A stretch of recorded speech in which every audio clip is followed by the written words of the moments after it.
Folks, welcome in on this hump day. We've got a lot to recap. We've got a back-to-back ahead for the Buffalo Sabres. We've got to figure out what the hell is going on with this Buffalo wide receiver injury bug that's going on. We got to preserve what we've got. We got to get ready for Denver. We've got to get ready for the second half of the week. Let's go.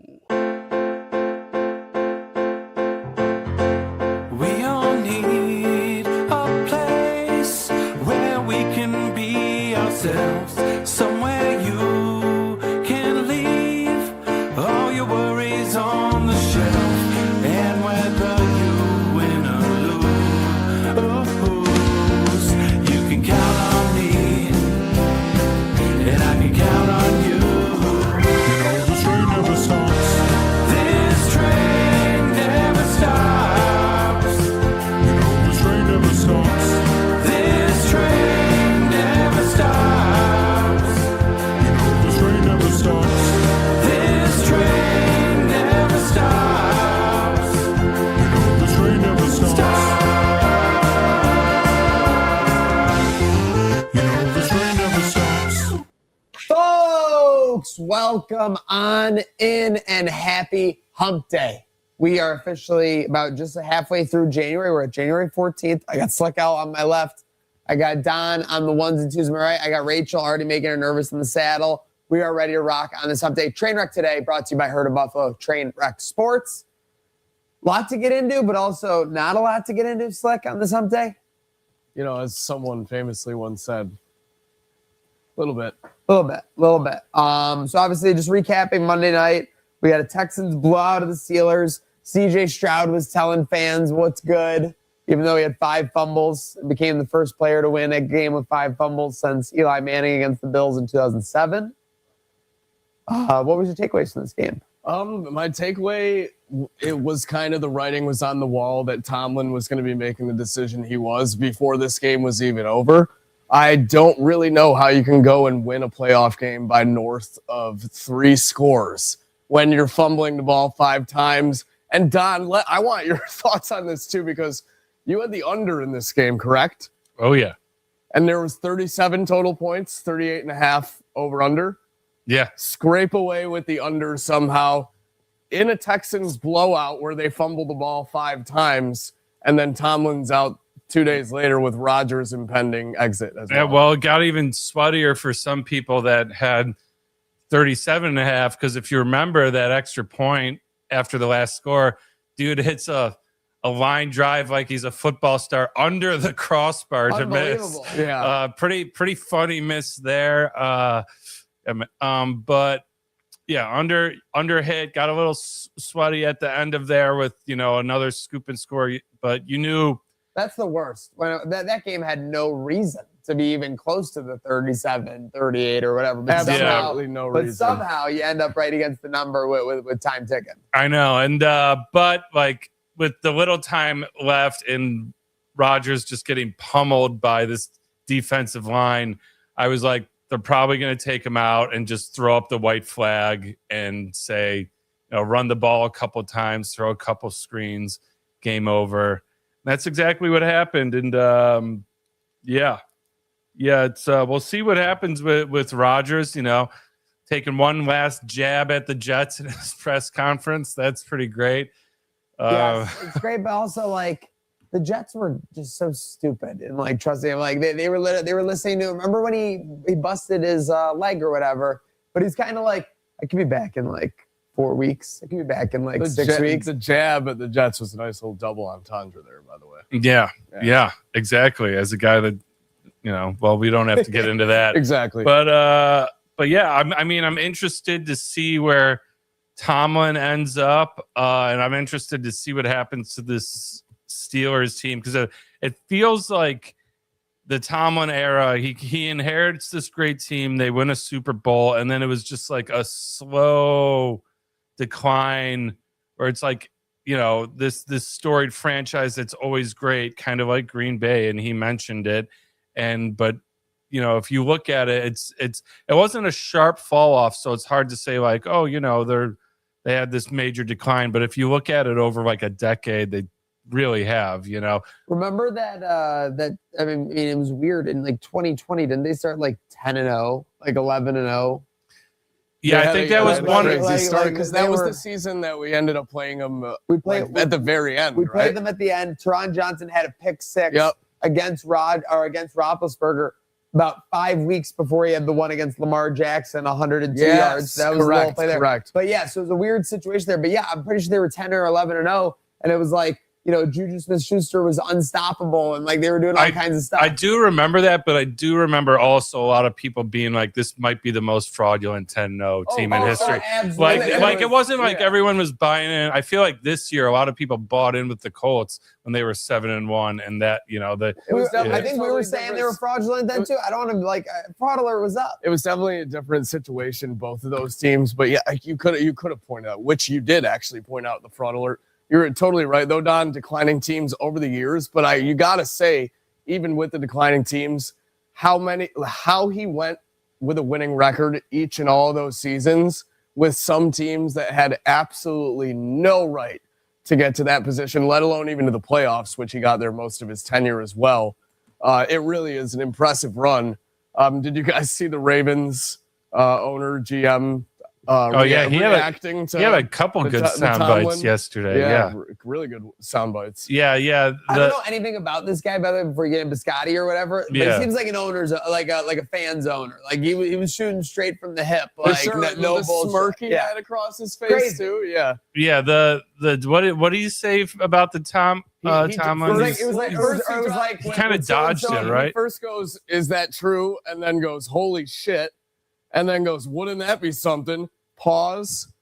Only if John takes the Pittsburgh job, is what he said. Oh, okay. So that's funny. Then he had two more in this presser, two more zingers.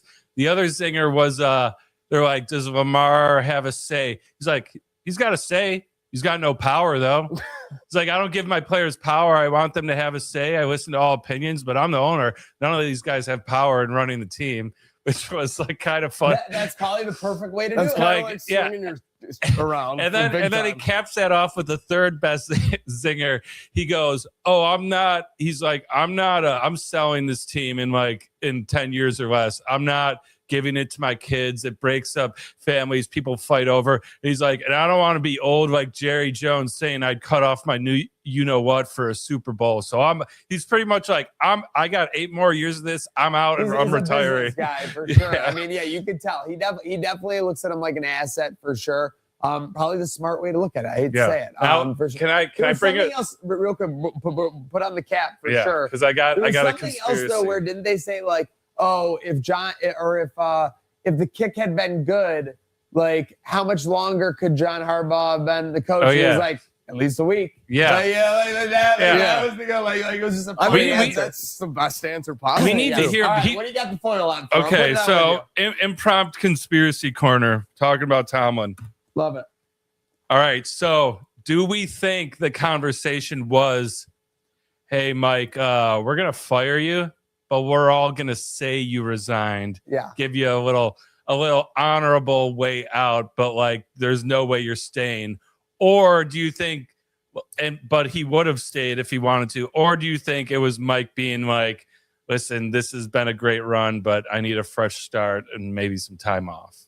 To me, I think it's time off. Yeah, to me, Tomlin sees who could be at his helm next year, or doesn't see who could be at his helm next year, and the team that he's dealing with right now anyway.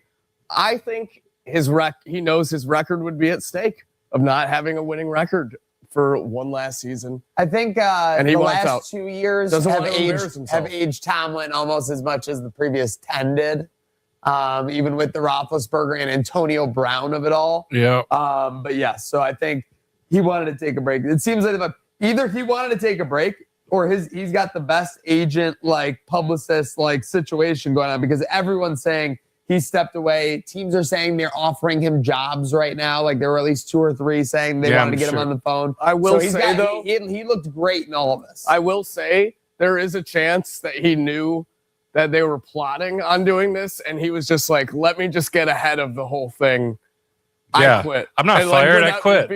Exactly. Before they could even approach him, he's like, I'm going to step away from football. And then just, if the right coaching situation just happens to stumble upon, never say never. I know all these TV networks literally on air as it was happening were like, James Franklin. We would love him to come to ESPN. Like, that would be awesome. Oh my God. Yeah, because I tweeted, I'm like, because this is what I think. I do think him taking a year off is likely. I don't think there's a 0% chance though he ends up somewhere. I do think he looked around at all the coaching massacre that happened this season and other opportunities, not just in, I don't know if he'd ever go to college, but in the NFL, and being like, you know what, I'm going to take some time off, see what happens. I don't think he's saying no to any offers outright right now, but I tweeted that. I'm like, he's seen so many great other openings, like he totally resigned, and someone was basically said like, no, the team fired him, they just let him say that. And I'm like, I don't know, like you have the Ravens came out and fired John Harbaugh. They didn't give him that amount of grace. So yeah, that's my conspiracy. Is I think he's seen some greener pastures right now. I don't hate that. I can buy that, and I'm buying that foil for sure. Buffalo, Sunday or Saturday It'll be 2 p.m. local time, Denver 2:30 local time. What do we got? You're unzipping? You look like someone told you had a bomb on your body.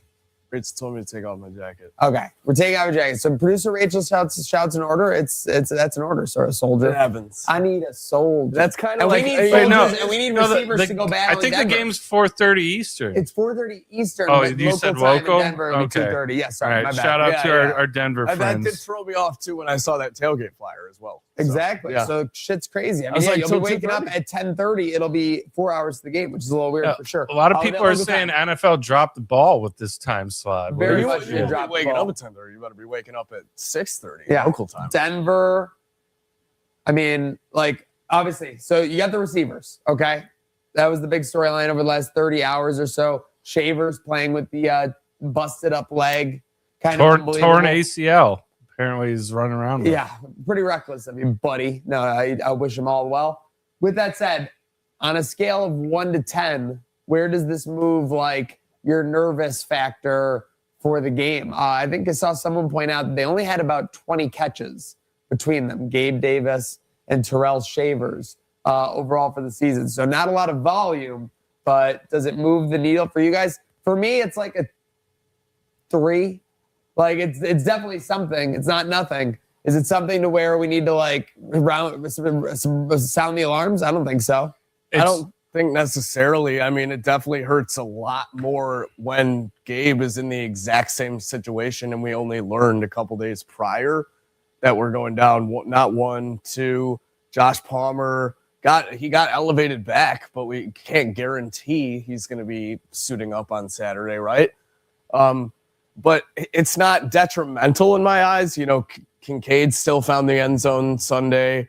Keon even had a good crucial catch at a point for some yards. Khalil had a career game. So we still have the guys. We just can't afford to literally lose any more weapons. And especially the one game where, you know, you go from the first run defense in the NFL to the second. You can't necessarily bank on your offensive game plan to be through the run. If that gets stopped, it definitely hurts to have wide receivers limited going into a game like this. Value all these guys. The crazy thing is I feel like when we're looking for a replacement, I don't even need a guy who can get open. I need a guy who can block. Right? And Doesn't that seem like what we need? And that's what Tyrell Shavers does so well Exactly, on special that's what I'm teams saying. and We need run to pick blocking that up. as well. Same with Gabe as well, too. So even Josh Palmer, we still got Brandon Cooks out there. Khalil obviously does his thing. But yeah, once you start to get through that nitty gritty, that you are short a lot of guys. That's for me. It's more about like short bodies than like a ton of production. Yeah, it's like more of like the it's drawing even thin. We have less choices. But you know what? Everyone's saying it. Know whose time it is. Keon Coleman, destiny is calling me, bro. I mean, Keon, it's your time. I mean, literally, it's like every single guy, in front. Every single option is exhausted. We got no one else to look to. Yesterday, so. Keon Coleman is absolutely Bill Murray in Space Jam coming in. There's no other option. Like you're the guy. Like go. It would literally almost be destiny. Like Keon imagine telling your kids like. Yeah, Keon had like 6 for 100 and a touchdown in the Super Bowl. Like, he didn't play all season because like they were mad at him, but Keon has a chance to do the funniest thing ever. Yes. He finds the end zone once. Can you imagine he finds it twice Saturday? This train is everyone is back on board the Keon Coleman train. I thought you were going to say the funniest thing he could do is find the end zone and then go to bed. That would be hilarious. Steph go to sleep. Yeah, a little sleep celebration would be pretty funny. I'm sure Buffalo fans would love that one. I think this is only going to move the over-under more down, though. We were talking about it on Monday. It was already at, 46? What's it at now? Let's check in with our friends at Poly Market. See what the friends in the market are saying. 46, just down half a point. Okay. Or a point. Yeah, I mean, I just feel like this one's going to be played in the sludge. I think we're going to try and force Bo Nix to be Bo Nix.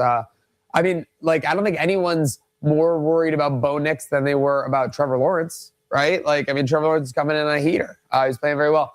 With that said, obviously, you got to overcome the injuries. We got to find people to fill those gaps, like we were saying. The good news is that it seems like Josh Allen's over the injury situation. A little bit, quote unquote.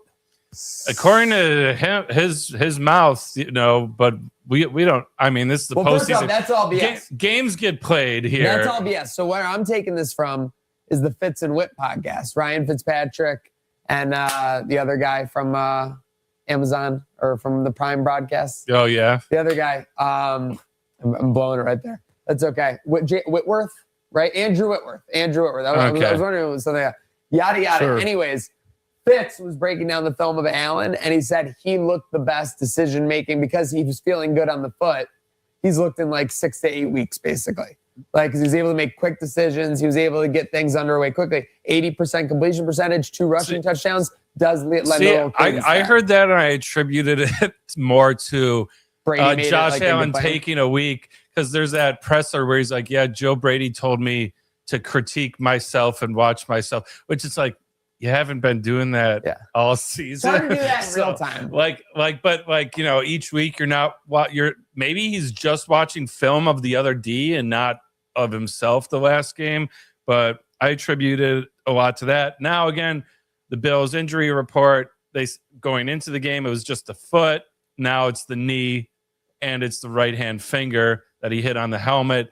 They might just be like acknowledging that it's a little sore and it'll be fine in a couple of days. It looked very sad on the injury report because he had like 3. Yeah, it was like we said, like feels foot, knee, finger, and head. Like Shoulders, he got knees, and toes. Yeah, check for a concussion. Literally every part, every limb, every part of his possible. body. But he said he's feeling great, and I trust that. As we get into the Denver matchup, of course, like we're talking about, Phil Knowles here. Trainwreck today. Herd of Buffalo. Make sure you're following along. Not too much better on the defense, unfortunately. It seems like we're going to be without Poyer. That seems to be the consensus. I guess we might be getting Hairston back. That's like a little, like, obviously that's not the best, but we get a little speed back on the defense. With that said, Poyer, I mean, since he came in mid-October, around November, has definitely been a massive difference maker. So that'll be a lot of eyes on that.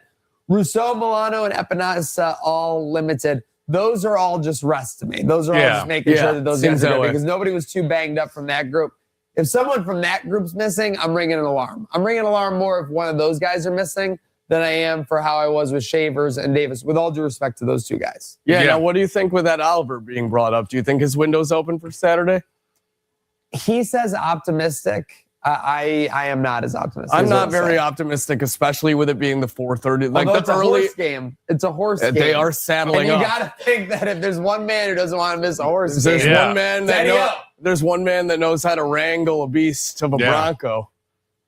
It's that man. Sorry, Giddy guys. up. And We're going to Denver. Speaking of the D line, we got Gatesy chiming in saying, "Did you guys see Buffalo Bill Darius Slay on the field at the Eagles game for their loss?" See that. So yeah, I don't know. See that. I don't know if I saw that. That was kind of people were making jokes because we like own the rights to him, so he's technically. Now, I don't know if I'd say on our team, but we own the rights to him. Like no other team can sign him. I forgot that this is the Prater Bowl now, by the way. We used to have the Von Miller Bowl when we played them last year. The Broncos in the playoffs, but now we got the Prater Bowl. Prater played for the Broncos for like 10 years. Oh, yeah. Yeah. But literally, the man is like, the ageless wonder. I forget that he's been in the league so long, and then he started his career, because I remember him with the Lions. I remember I remember him more so from the Lions. That's what I'm saying, but I forgot that he was with the Broncos when he was a young buck. Tune in. We got more trivia on some of the two-way street between Bills and Broncos on our Seneca One stream. So I cooked up some good questions. I love that. But I would love to get into some little numbers game right now, courtesy of our friends at William Mattar, if that's possible, Don. Let's do it. Let's get into it. Hurt in a car. Call William Mattar. We just talked about some of the injuries. Hurt in a car. Call William Mattar. 444-4444. I love this one, okay? The top 4 teams in the NFL for an offensive stat this year. The Raiders, the Browns, the Titans, and the Broncos. What stat was it? It's not an elaborate stat. The top 4 teams in the NFL: Broncos, Raiders, Browns, Titans. 3 of the worst teams in the league record-wise, and then the Broncos. They all shared the top 4 of this one stat. Offensive stat, you said? Yes. Based on the offense. That's your hint. Say The whole offense. Based on the production of the offense. Okay. say first down run efficiency. You're close with the first down thinking. Third down conversion rate. Those are both like, those aren't right, but those are both close to what the end game of this stat is. If you're not doing well on first down and you're not converting on third down, Yeah. what ends up happening? Frequency of going for it on fourth down. Not frequency of going for it on fourth down, frequency of Punting. Well, that Oh, okay. So okay. that's most punts in the league. Raiders, Titans, Browns, Browns. Do you expect that? no. Well, I mean the three out of them. I mean The three Yeah. who suck. but of like course. it is kind of special teams stat as well. No, it's a special team stat, but it's because your offense Agreed. isn't generating enough based drives on the where they're going for it. yeah. So I'm saying. So again, I didn't mean to play it. I didn't mean to make anything trivial. And folks, make sure if you're confused on anything, in your case, you're calling William Mattar 4444444. But yeah, I mean, we just need to make the Broncos punt on Saturday. And that comes back down to our matchup last year as well that I felt too. If you get Bo Nix scrambling, it eliminates all other options. And you let him get his every now and then, 6 or 7. Oh, did I just do that? But Now I'm with you. The one thing though is which is weird is you want to keep Going him in the crazy pocket. right now. crazy. Bo Nix, like the average quarterback scrambling is keeping Bo Nix in the pocket. Bo Nix is actually better when he's out of the pocket, apparently.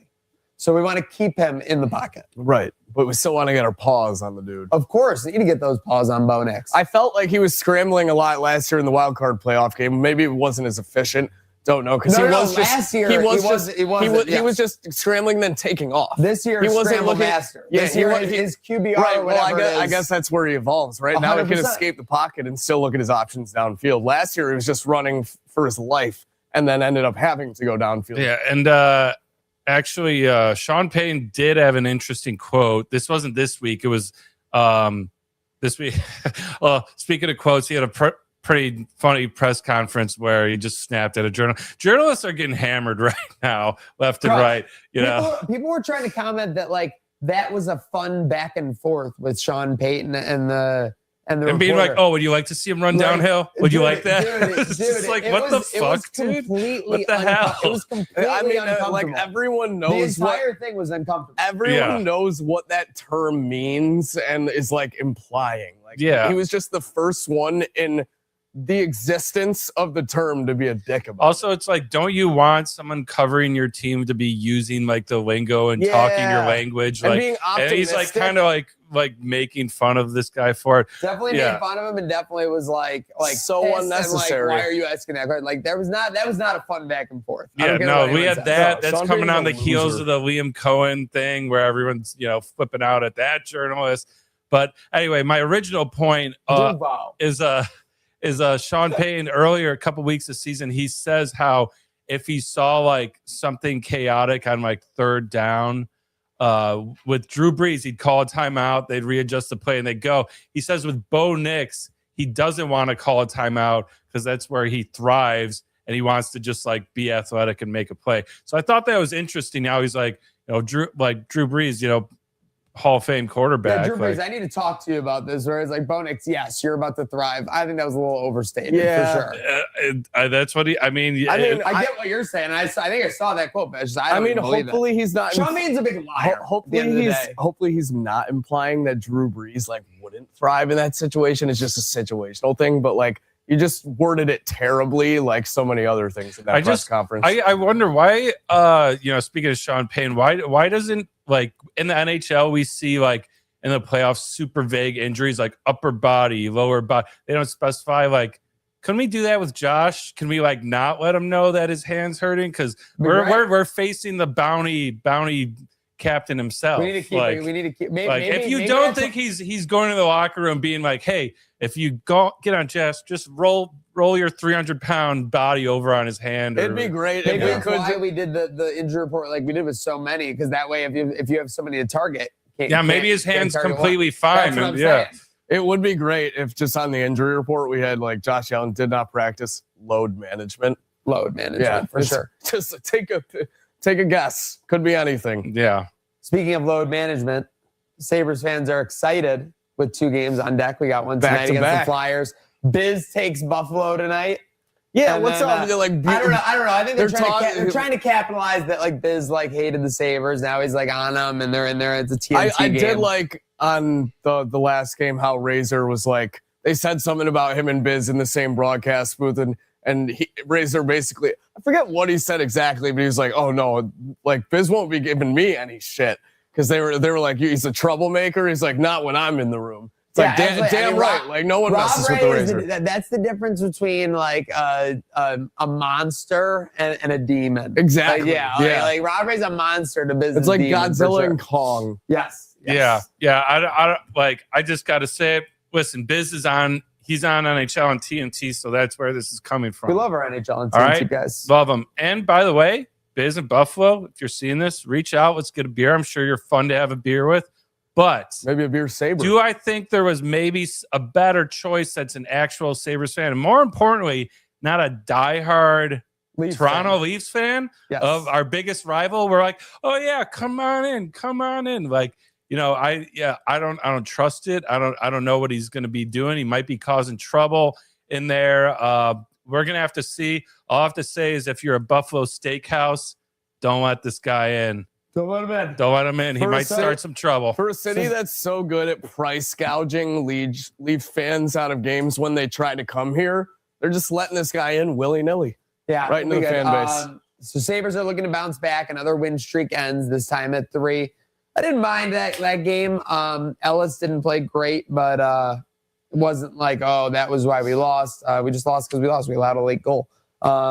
I was okay with that. Dunn returned to the lineup and had a fight. Now he's out 4 to 6 weeks, though. Yeah. So yeah, I put that in there before that came out. It was like, oh, he's back, and then apparently now. Yeah, what's the injury there?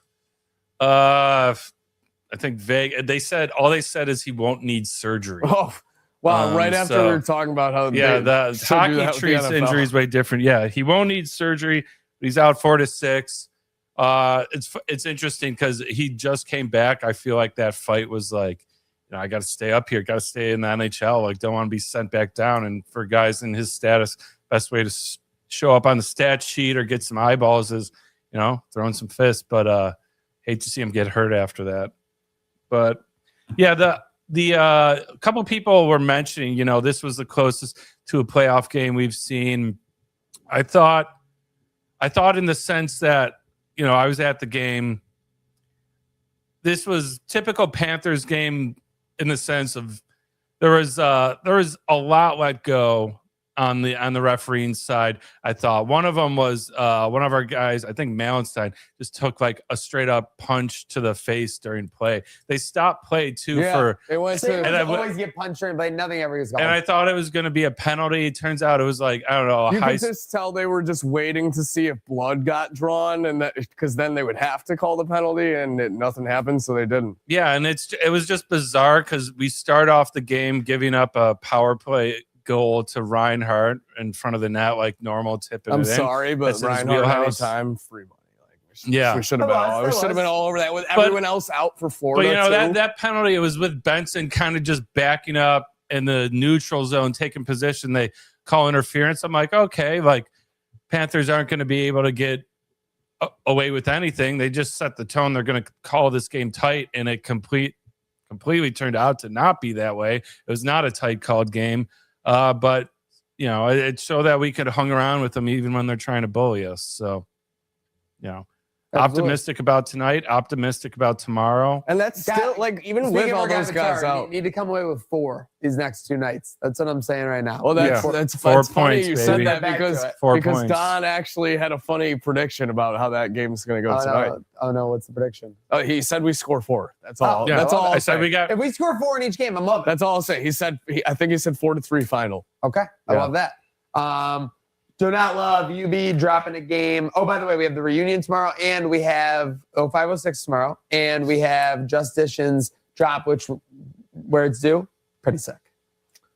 Absolutely. Sabretooth coming down from the rafters. I love the old Sabretooth acknowledgement, and you have to think that this was the plan all along with Dishon and the Sabres drop right ahead of reunion night with Sabretooth coming down from the rafters, the red and blacks, a big theme of this Dishon Sabres collab merch That'll be on sale at the Sabres store at 10 a.m. tomorrow.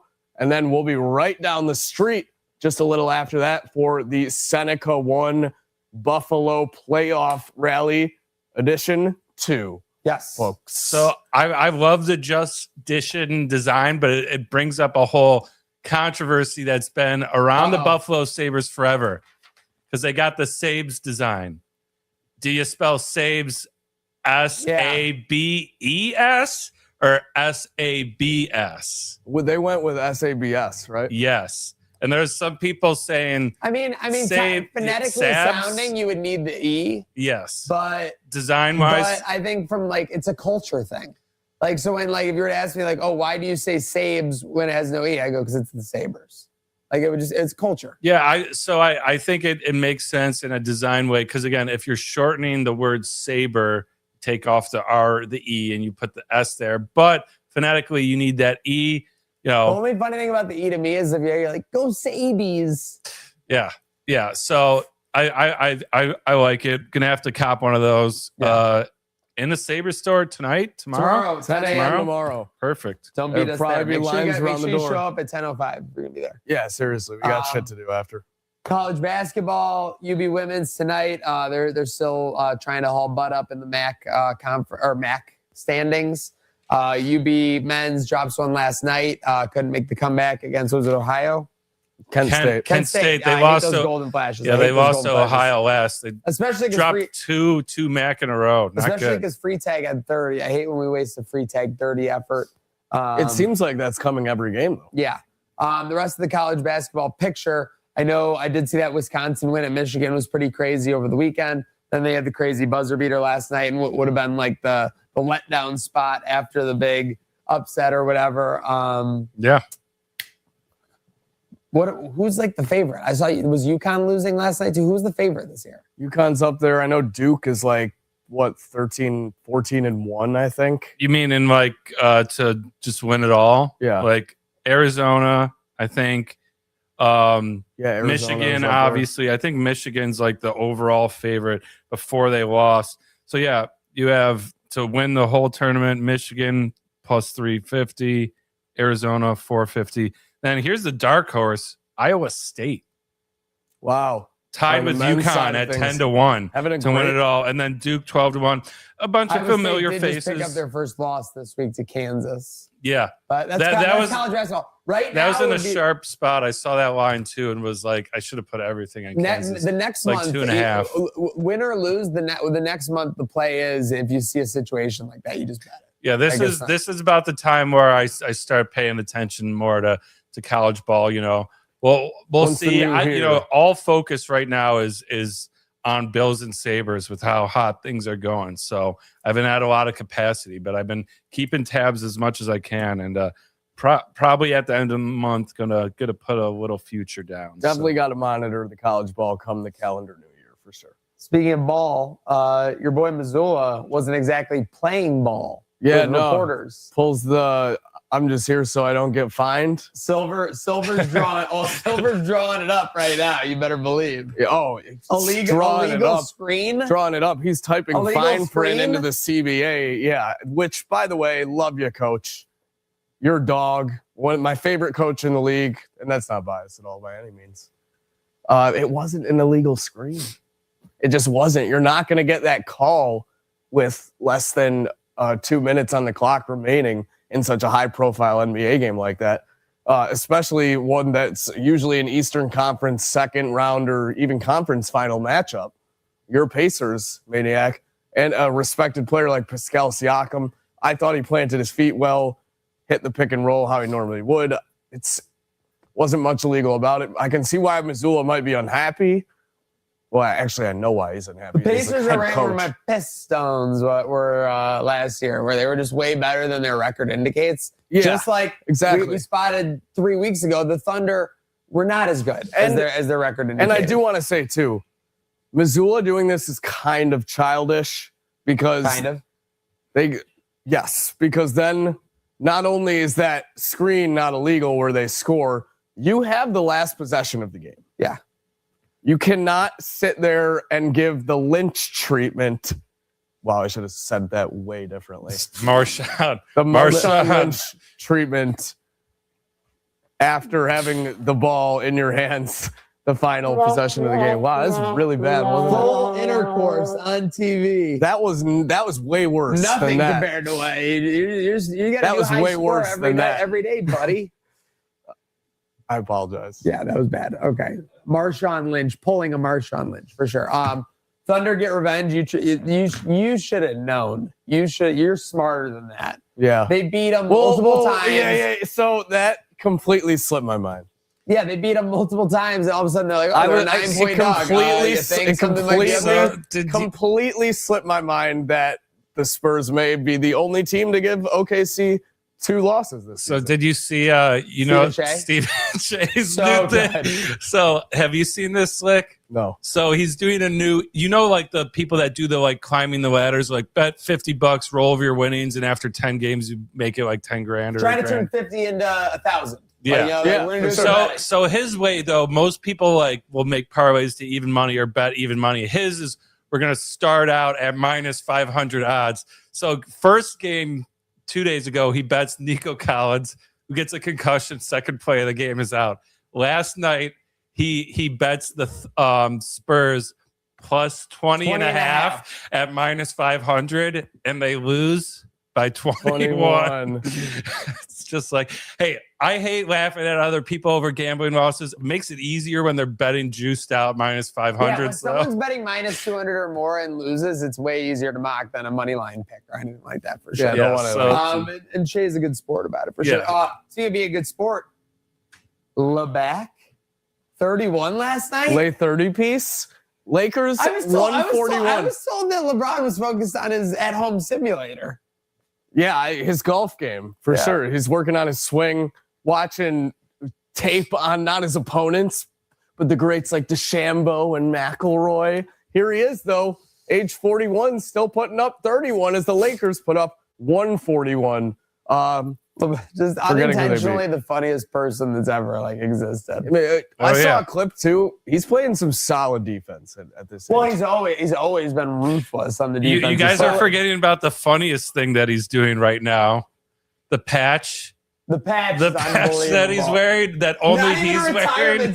Oh my God! The commemorative patch for and himself. It has the chalk toss on it. Did you see that? Yeah. I was taking crazy pills when the I saw this patch. Most LeBron thing ever. By the way, I saw quoted it, they were like, "How can this not be a Centel tweet?" And by the way, it's not even for like him or anything. Not for his jersey collection. They're all getting removed after each game. Yes, and put into a potential trading card or a memorabilia item. Just crazy. There's no other purpose other than lay capital. Yeah, he's got a percentage on this, and he's loving it. Lay dividends. We're gonna set the market going forward. We'll do commemorative things for all these superstars. Lay portfolio expansion. When Jason Tatum has 0 games left every season, we'll do a 0 patch. We'll come up with stuff like that. He might have that already. That's what I was saying. Sony Open in Hawaii, golf is back. Are the big names in this one? We got a couple. Henley, Morikawa. Colin might be a good bet. JJ Spawn. Yeah, Colin's always a good bet, I feel like. Matsuyama,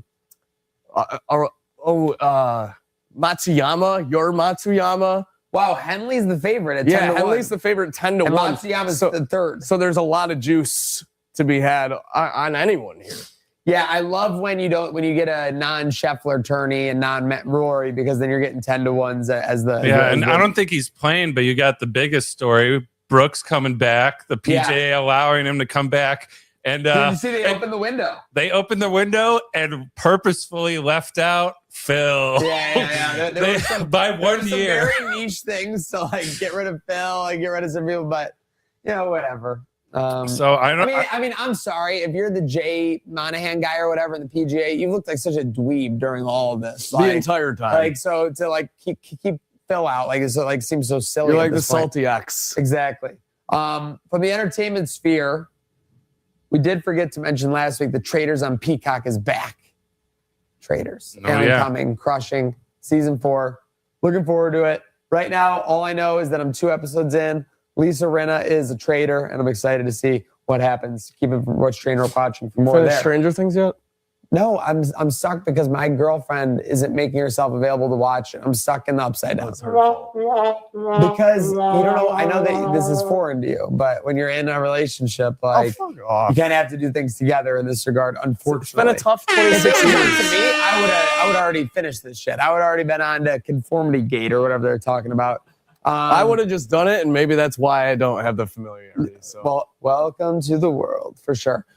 With that said, I will be locking in for Stranger Things sooner than later. But let's lock in for some buy or sell for Buffalo and Denver this weekend. Brought to you by our Mile High friends at Victory Smokes. Victory Smokes coming soon. Premium pre-rolls. Check it out.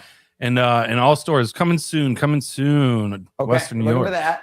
With that said, so just like last week, we looked at some topics, we looked at some stat lines, and I asked if you would buy or sell a Bills victory being locked in, courtesy of this stat line. So the first one, I think this first one's easy. James Cook, 120 rush yards and 2 TDs. If we get this and we lose, we didn't use Josh Allen enough, plain and simple. So this is a win for the Buffalo Bills if this happens. Buy. If you can have James Cook be that productive against the second rushing defense in the NFL, it means your offense is snapping on all fronts, not just his. Give me that W. Yeah, I'm buying it too. I mean, that's love it. Keep it simple. I'm assuming that Josh is getting the job done at that point, and I think that's the strongest assumption you can make on our team. So, Bills allow 0 sacks. This is one where, like, if we can win, I could totally see this being a footnote. I don't know if this gets me all the way there. I'm like 90% there. This my only nervous thing with this is like he only got sacked once last week, and we had to come back twice in the fourth quarter. So that isn't necessarily a barometer of where we'll exactly be in the game. I think we're at 90% win percentage if he gets sacked 0 times, but it doesn't guarantee win me. I'm going to sell this one. Don, what are you thinking? It's tough because again, like you're assuming a lot. It doesn't mean they're not getting to him. They might be hurrying him up, flushing him out of the pocket where he's has to make some harder decisions or run the ball. But I'm buying this because if we're allowing 0 sacks against the team that has most sacks in the league, that means we're getting it done up front, which is going to be the biggest challenge for this Bills team. So I'll buy that. I am selling. I do think the pressure is going to be there, but as you said, I think Josh is going to be scrambling. But it is the playoffs, and we know historically he's a lot smarter with the ball in the playoffs. He's going to get rid of it quick, maybe even throw out of bounds when he's in trouble. I'm going to sell that. I could see us. I'm not even going to say it. It doesn't guarantee a win. I could still Again, be the very, whole thing very is, close. does this guarantee a win? Does not guarantee a Denver win. held to 100 yards rushing. This just gets me over the finish line. I'm going to buy this one because I just cannot imagine a world where they have under 100 yards rushing and Bo Nix was able to take care of so much against us, or there was so much a turnover situation where we lose this game. So 100 yards rushing or less for Denver, I'm buying that the Bills are winning that game. Slick, what do you got on that one? Under 100 yards rushing for that Bronco attack. I'm going to buy as well because I'm not entirely sold on the receiving core. They've had some drops this season. Not the fastest skilled group out there either. They do have some key guys. Obviously, Cortland Sutton's amazing. But if you can eliminate the rush game, I think it takes away quite a bit of Denver's entire offensive game plan. So I'm going to buy. I want to buy this, but especially because the Bills, the biggest criticism is their run defense. But with the injuries we have, specifically Poyer, I'm going to sell this. I just don't think it guarantees a win. You're right. Like their receivers, I think are good. And I think they have a good mix of, they're not fast, but they're veterans. It's, young quarterback, veteran receiving core. It makes for a good mix. Now this means we keep Bo to hold his rushing yards. So I like that, but I just don't think this guarantees a win. I'm selling it. Okay. Bills successfully kicked 3 field goals. Don, why don't you kick this one off? I'm selling this one. Yeah. Because Now, yeah, if we get 3 field goals, it means we're humming, but it means we're not reaching the end zone. And I just don't know if that's going to be enough in a game, though it is telling me that apparently Prater is healthy enough despite sitting out of practice yesterday. I'm going to sell that. I am going to hop on your bandwagon. I'm going to sell it as well. Where it gets me, though, is that they're in a position where they're comfortable to take the field goals. You wouldn't be taking the field goals if you were thinking, like, we're on the road. We got to be scoring points to catch up with Denver. If you're kicking 3 field goals, you're probably feeling pretty comfortable about where you are in the game at that point to be kicking those. So I think it's kind of similar to Bills allowing 0 sacks to me, where it's a little point of confidence, but it's not an end-all, be-all. So that's why I'm going to sell that one, Slick. Yeah, you make such a good point with just the confidence in kicking the field goals rather than going for it in a 4th and short situation. So it makes me want to buy, although I am going to sell. I know Prater looked great against the Jags and they had the confidence in him, but this is just a season where Prater could make 3 field goals while still attempting 5 in the game. I hate to be saying that, but that could be the reality, so I'm going to sell. Okay, I like that one. Last but not least, on our Victory Smokes buy or sell, Shakir, 8 catches for 65 yards. After the news early this week, I got to sell this, unfortunately. I could totally see this being a stat line regardless of the results. Khalil's going to see a lot of volume. I actually would like to see him more downfield still, but I think this puts you right in the middle of a buy or sell to me, Slick. I am going to sell too. I think it's just below the threshold of where he would need to get to for a guaranteed victory. Obviously, career game last week. That would probably need to be where it would need to be at with Gabe being out, with Shavers being out, and potentially, God forbid, Josh Palmer out. So I'm going to sell on this one. Yeah, I'm selling too. And for all the reasons you said, I mean, he went 12 for 82 last week, and it still came down to the last possession of the game. And now we even have less targets for Josh, less bodies in there. I think we're going to need that same game or even more. So this is a good stat line. If he goes 8 for 65 and we win, that's great. He did his job, but I just don't see it guaranteeing us a W. Definitely does not guarantee a win. You guarantee yourself a win when you light up that Victory Smoke coming to a dispensary near you soon. Keep an eye out for Victory Smokes. Hopefully more victories on the horizon. Need the victories. Need to be celebrating those victories. Going into it. Crash out line. Not much to crash out on, I assume, unless we got something from Monday Sabres. No calls. No, I guess Sabres faithful. Everyone's in a chill place. I said it earlier this year. I'm like, that big win streak, I think, was huge and got us into a playoff spot where we need to stay. Now we just need to win 4 games. All right, we drop 1, win 3, drop 1, win 5. Like, as long as we don't stack L's, nothing for me to crash out. It's hard to crash out for Saberhood when you play so frequently after that 10 game win streak, because that elation was so crazy. You haven't seen anything like that in years. And then there's always, even if you take an L, there's always potential to bounce back 1-2 days later, which we have been thus far with the 4-game win streak, 1 L the other night, hopefully a bounce back spot tonight. So very limited short interval time periods for Saberhood to be crashing out, and hopefully no need in the future, especially after tonight. Yeah, but so give us a call, though, if you do. We got a game tonight, game tomorrow. And again, you can always crash in. If you want to celebrate something great that happened, if you're hyped about the Sabres, maybe do you want to crash out about the Bills wide receiver room right now? I don't know. Or maybe just something tough happening in your life. We are here for you. Just hit us up at 716-226-6263. Don't crash out online. Crash out on our line. For sure. Another episode of Trainwreck today. Winding it down. Folks, don't forget, we have an amazing merch store courtesy of our friends at 26 Shirts, as well as our Etsy store, Grand Theft Gridiron, Sell the Team. A lot more on there, Don. Yeah. Quit bitching, which like that might have not a limited bad timing for the quit bitching. The shelf life for that might be limited. That was a one-off for this season. We'll see. Saying is if things end up how we all want them to, that shirt might need to get hung in these rafters. Yeah. And never sold again. Yeah. Or we sell it for like the whole off season. I don't even want to talk about it. Yeah, we'll figure out. I did see a nice tailgate talk clip though, where you were expulsion some sort of bitching from yourself while wearing the shirt off a bridge. So that was good. Oh, yeah. Yeah. Yeah, just Didn't put that one in the promo, by the way. Save that for the people. Save that for the person. Yeah, If you I caught haven't that. watched Tailgate Talk, tune in there. You might see something beautiful. Yeah. That was amazing. I mean, the shirt was what made it, though. Why do you think we needed McDonald's at 11:30 that night? Hey, we all been there. Shout We out all the been Archers. there many times. Seneca 1 rally tomorrow as well. So I think we'll be running it back, I want to say, with our friends at Highmark and Seneca 1.